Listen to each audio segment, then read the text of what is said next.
आज मैं इस वीडियो के जरिए एक बहुत बड़ा क्वेश्चन मार्क लगाना चाहता हूं हम सबके बिलीफ सिस्टम में। क्या भगवान का अस्तित्व है? क्या गॉड एग्जिस्ट करता है? वैसे कई सारे वीडियोस आपको मिल जाएंगे जहां पे गॉड के एग्जिस्टेंस लेके कई सारे सवाल और निशान खड़े होते हैं। कहीं पर कोई ये प्रूव करता है कि गॉड है, तो कहीं पर कोई ये प्रूव करता है कि गॉड नहीं है।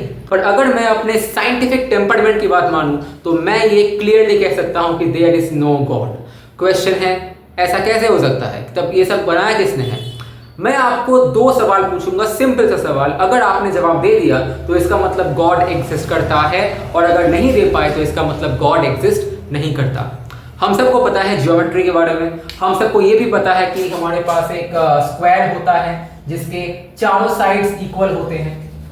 हमारे पास एक स्क्वायर होता है जिसके चारों साइड्स इक्वल होते हैं। अगर मैं गॉड को ये क्वेश्चन पूछूं कि हे God, Can you make a square whose four sides are not equal? Question को ध्यान से सुनना।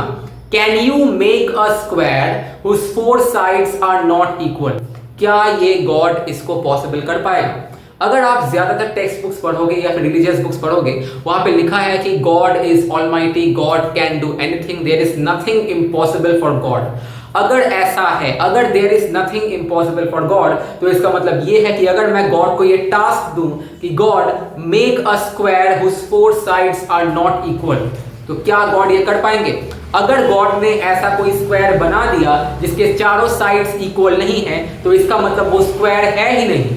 और अगर गॉड ने एक ऐसा स्क्वायर बनाया जिसके चारों साइड्स इक्वल हैं, तो फिर मेरा क्वेश्चन का कोई मतलब ही नहीं बनता। आई थिंक मैं आपको समझा पा रहा हूं। दूसरा पॉइंट, मैं गॉड को एक और टास्क देता हूं कि हे गॉड, आप कोई एक ऐसा पत्थर बनाओ जो इतना ज्यादा हैवी हो कि आप खुद भी उसे उठा ना सको। अगर गॉड एक ऐसा हैवी पत्थर बना देता है जो उसे वो खुद भी नहीं उठा सकता, तो इसका मतलब गॉड ऑलमाइटी नहीं है, वो सब कुछ नहीं कर सकता। और अगर गॉड उस पत्थर को उठा देता है तो इसका मतलब उसने उस पत्थर को उतना हैवी नहीं बनाया है। तो ये कुछ लॉजिकल क्वेश्चंस हैं जो हम गॉड से पूछ सकते हैं, ये प्रूव करने के लिए कि क्या गॉड ऑलमाइटी है या नहीं। तो इससे हमें साफ पता चलता है कि even God can not break the mathematical principles. God कभी 1 + 1 को 3 नहीं कर सकता। अगर मैं गॉड से ये पूछूं कि गॉड मेक 1 + 1 = 3, गॉड ये नहीं कर सकता। 1 + 1 2 ही होगा। अगर मैं गॉड से ये पूछूं कि आप एक ऐसा फॉर्मूला ऑफ एडिशन लेके आओ ताकि 1 + 1 मेरा 3 बन जाए, तो अगर गॉड ऐसा कुछ करता है तो वो एडिशन नहीं होगा, कुछ और होगा। और अगर वो एडिशन होगा तो 1 + 1 3 नहीं बनेगा। तो इससे ये साफ है कि गॉड भी मैथमेटिकल प्रिंसिपल से बंधा हुआ है, वो मैथमेटिकल प्रिंसिपल्स को नहीं तोड़ सकता।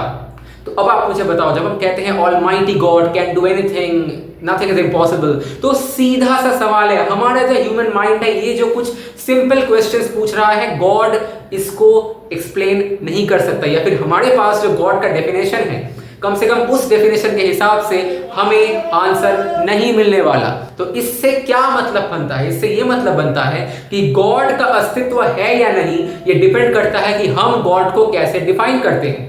अगर मैं गॉड को ऐसे डिफाइन करूं कि जो मुझे हेल्प कर रहा है या फिर जो मेरे लाइफ को सपोर्ट कर रहा है, वो मेरे लिए गॉड है। As for example sun, as for example moon, as for example water, as for example river, as for example trees.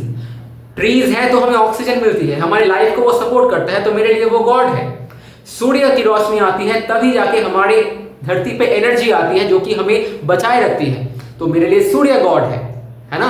तो ऐसे अगर हम गॉड को डिफाइन करेंगे तो ऑफ कोर्स गॉड एग्जिस्ट करता है। पर अगर हम उस अलग से कॉन्सेप्ट में चले जाएंगे जहां पे हम डिफाइन करते हैं God is something who is almighty, तो उस हिसाब से गॉड एग्जिस्ट नहीं करता। तो इसका मतलब ये है कि गॉड का होना या ना होना ये इस पे डिपेंड करता है कि आप गॉड को कैसे डिफाइन करते हैं।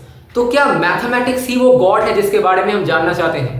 ऐसा हो सकता है। यूनिवर्स के हम जहां पर भी जाते हैं, चाहे वो कॉमर्स हो, आर्ट्स हो, साइंस हो, डीएनए हो, फंडामेंटल फिजिक्स हो, standard model of particle physics हो, एटॉमिक स्ट्रक्चर हो, हर जगह पे मैथमेटिकल फिंगरप्रिंट्स हैं। हर जगह पे बिना मैथमेटिकल फिंगरप्रिंट्स के कुछ भी एग्जिस्ट नहीं कर सकता। जैसे इलेक्ट्रॉन का जो मास है, चार्ज है, प्रोटॉन का मास है, चार्ज है, these are all mathematical numbers. Electrons और प्रोटॉन्स के बीच जो इंटरेक्शन फोर्स है, ये भी एक मैथमेटिकल नंबर ही है। तो क्या God is just a mathematics? जो मैथमेटिकल रियलिटी है, क्या वही गॉड है? सोचो, जब यूनिवर्स नहीं था, when there was no universe, there was no life, there was nothing, उस समय ये जो प्रिंसिपल है 1 + 1 = 2, क्या ये नहीं था? ऑफ कोर्स था।